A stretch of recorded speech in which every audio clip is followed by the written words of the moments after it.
Welcome to the Real News Network. I'm Paul Jay in Baltimore. A new study has found that 2/3 of American jobs being created and that are likely to be created only require a high school education or less.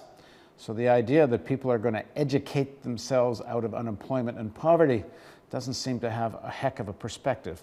Now joining us to talk about this research is Jeannette Wicks-Lim. She's an assistant research professor at Perry Institute at the University of Massachusetts Amherst. She also writes for the New Labor Forum, where she has a new piece called The Working Poor, a Booming Demographic. Thanks for joining us again, Jeannette. Thanks for having me. So talk about what you found, first of all, in terms of the nature of jobs that are available, and then what significance that has. Right, well, and just to repeat what you said, and just to underscore this point, because it seems like a lot of the news stories these days, well, this has been an old news story, is that low-wage workers, what they really need is a college education, and that's what they will, that'll be the key to getting them into a better paying job and get them out of a status of working poverty. And when you look at what's actually out there in the U.S. economy and the types of jobs that are offered, what you find is, by the Department of Labor's own reports, about 70% of the jobs that are currently available, and also the jobs that can be expected to be created between now and 2020, about 70% of them only require a high school degree or less to have entry-level positions. So a lot of these jobs do not require this college education that seems to be pushed over and over again in order to increase the welfare of low-wage workers. And what you also find, or what I found when I was looking at these figures, is that you do see that the workforce has become more and more educated over the last three decades. If you look at figures from 1979 to 2011, you see that in the workforce, we started at about 40% of the workforce having some level of college experience, and that's now risen to over 60%. At the same time, over the same number of years, you've seen that workers earning a very low wage rate of $10 an hour or less, 25% of the workforce earn that low wage level. So, we have the same constant share of very lowly paid jobs, about a quarter of the workforce. Now, what does that mean? So you have more and more workers being educated, but you still have a very significant share of workers earning very low wages. What it means is that you have better and better educated low-wage workers. So if you look at these $10 an hour or less workers, you see that between, over the last 3 decades, there was 25% of these workers who had some college experience, and now you've got 40% of these workers with some college experience. So they are indeed getting better educated, so maybe they're following this idea that getting more education will improve their economic status, but in fact what we find is that their economic status does not improve. So why this change? We're supposedly going into the technology economy and the information technology and so on, which all supposedly implies that better educated people will do better. Well, I think is this just a misrepresentation of what's happening in the U.S. workforce, and what you often will hear if you listen carefully in news reports about what's happening with the workforce. What you often will hear people say is that the fastest growing jobs are in these high-tech fields that require a high level of educational credentials and that pay good wages. Well, these jobs tend to take up a very small share of the workforce, so they may indeed be growing very fast. They represent a very small number of workers in the overall economy. Instead, what's the sort of mainstay in terms of work in the U.S. economy are these jobs that only require a high school degree or less. They're usually tied to the service economy. So if you look, again, this is something that's reported by the Department of Labor.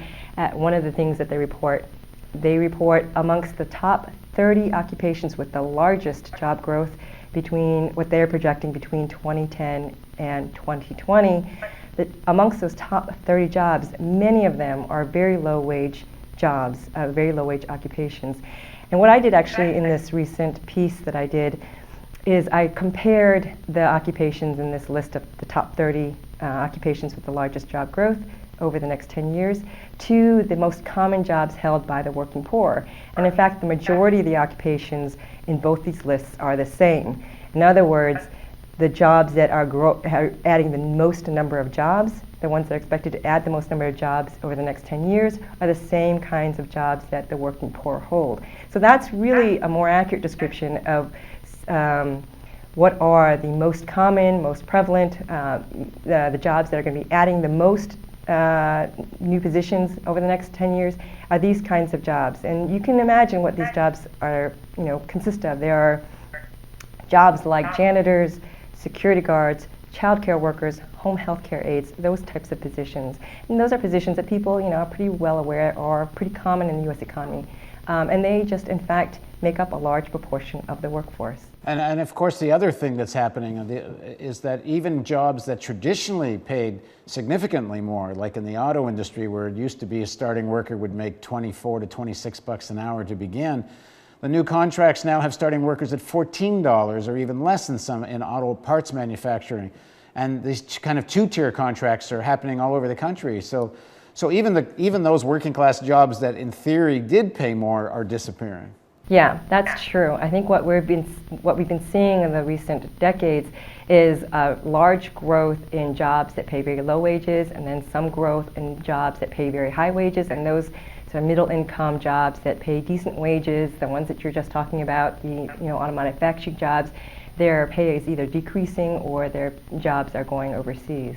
And of course, that has pretty broad implications for the whole economy as well, because we've been saying on the Real News, and it's probably rather obvious to people, that if demand doesn't increase, if more people can't buy more stuff, then the economy continues to stagnate. But that means higher wages, and in fact, things are moving in the opposite direction. Right, that's true. And the other interesting thing to point out is that a lot of these low-wage jobs that are, this large share of the workforce, these are jobs that are not going to be, pushed offshore.